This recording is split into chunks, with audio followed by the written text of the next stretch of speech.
Uh, apa sih fabrikasi data itu?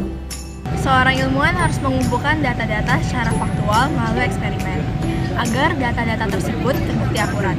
Maka data tersebut harus direplikasikan. Jika hasil dari replikasi menunjukkan hasil yang sama, maka data tersebut bisa dikatakan akurat.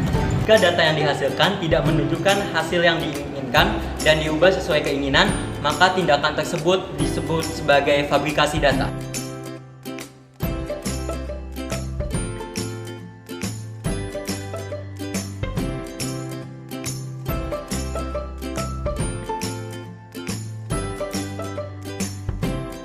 Oh, gitu. Emang siapa aja sih yang niat banget mau memalsuin data kayak gitu? Sebagai contoh, Andrew Wakefield, seorang ilmuwan melakukan fabrikasi data yang mengklaim bahwa pemberian vaksin MMR mempunyai hubungan langsung dengan penyakit autism dan penyakit di usus.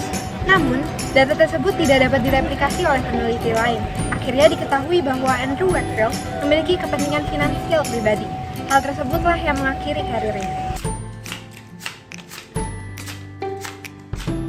Orang-orang memalsukan data karena berbagai alasan.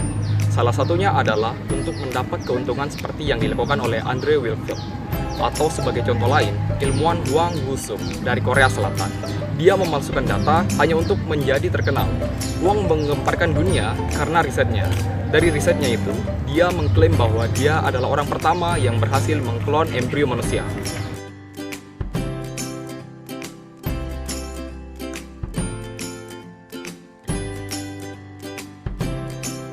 Alasan lain orang melakukan fabrikasi data adalah untuk mengejar deadline atau ingin memperoleh kesimpulan yang diinginkan.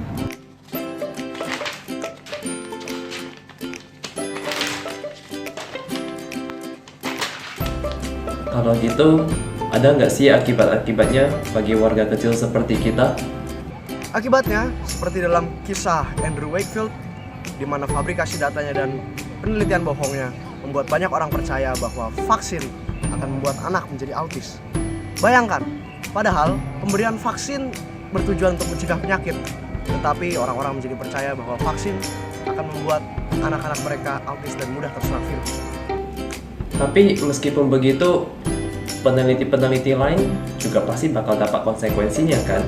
Konsekuensi yang terjadi tidak hanya dirasakan oleh masyarakat awam atau rakyat-rakyat biasa seperti kita saja, melainkan para ilmuwan yang mencoba melakukan eksperimen berdasarkan data yang tidak valid tersebut. Bayangkan saja, mereka menghabiskan banyak waktu dan juga uang untuk melakukan eksperimen tersebut. Belum lagi, eksperimen tersebut didasari oleh data yang salah.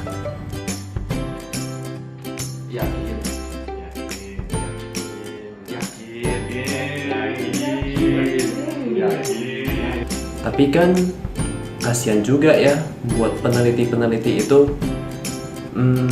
Ada nggak tips-tips untuk peneliti-peneliti tersebut terhindar dari informasi-informasi yang salah? Dengan cara mengidentifikasi faktor-faktor yang dapat meningkatkan kesalahan dalam menyusun karya ilmiah. Selain itu, kita juga dapat membuat catatan penelitian sebagai bukti tidak melakukan fabrikasi data. Selanjutnya, kita juga bisa melakukan verifikasi data dan membandingkan kesesuaian dengan data lain. Kita ini kan orang-orang awam. Jadi, gimana sih supaya agar kita itu terhindar dari informasi-informasi yang salah?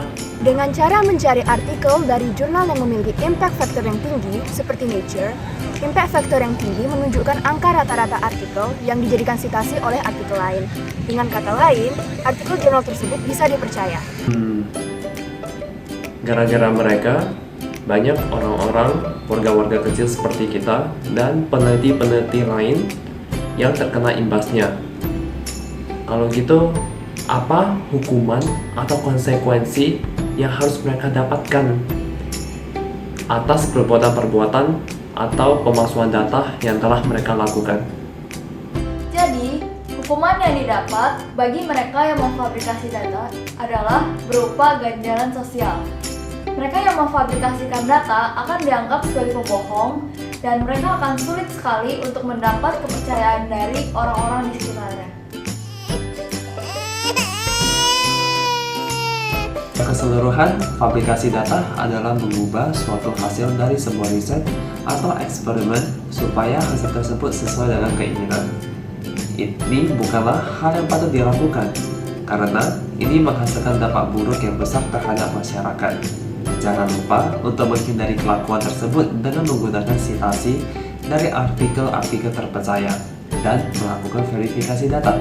Jadi, jadilah orang yang disiplin dan jujur supaya masyarakat di sekitarmu tidak menjadi sesat.